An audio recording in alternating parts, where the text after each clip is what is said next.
Todas las danzas son del noroeste de África.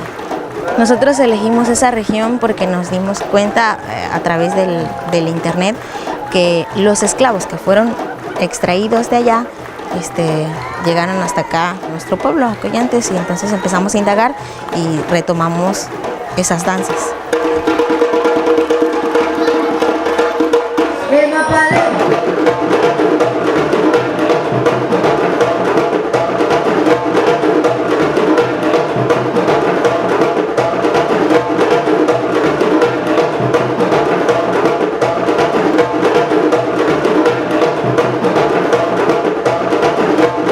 Seguimos bailando porque intentamos dar a conocer nuestra cultura y a través del baile nosotros pretendemos invitar, atraer a los jóvenes para que se unan a nosotros y así consolidar nuestra cultura, consolidar nuestra propia identidad como pueblo negro.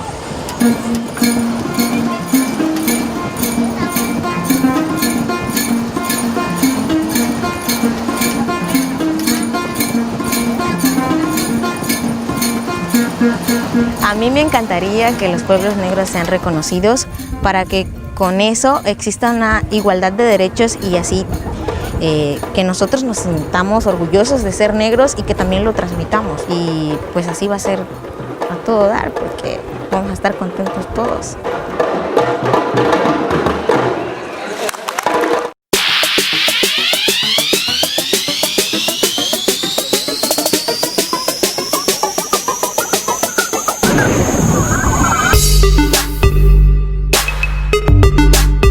People of African descent go back hundreds of years in Mexico, but as a group, Afro-Mexicans are largely invisible.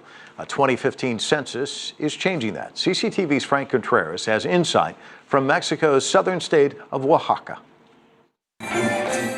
Among Afro-Mexican communities here on the Pacific coast of Mexico's Oaxaca state, this dance is symbolic. Locals say the devils represent the growing power of African descendants in this part of Latin America.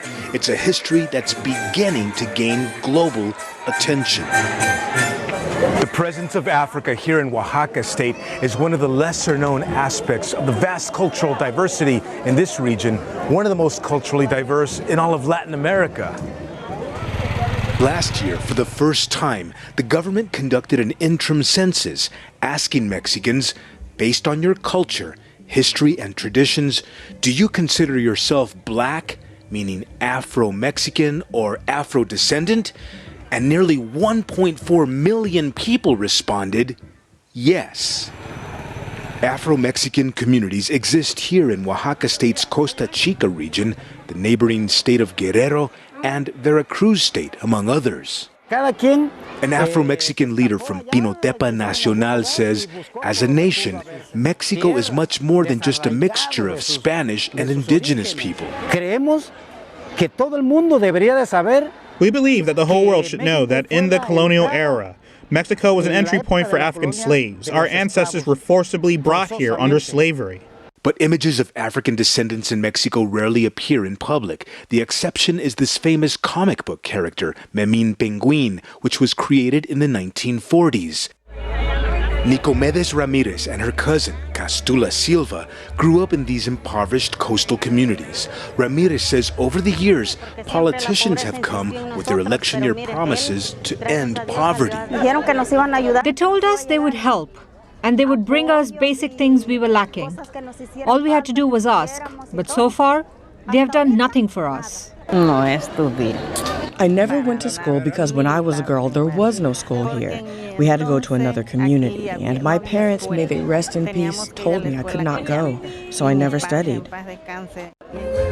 Afro-Mexican communities are almost completely separated from the rest of Mexico, and very few outsiders ever come here for a first-hand look at their most well-known traditions, like this dance known as a chilena, or this one depicting a charging bull.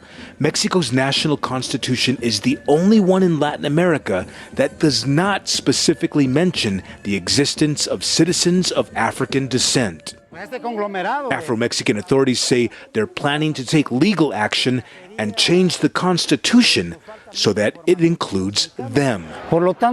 By having no presence in the Mexican Constitution, there is no public policy that protects our rights and necessities. We, as Afro-Mexicans, like many indigenous Mexicans, live in regions of extreme marginalization.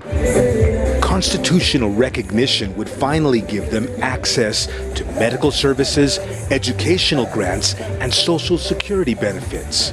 For now, Afro-Mexicans, whose descendants came from places like Kenya, the Congo, and later the Caribbean, still do not enjoy these basic rights.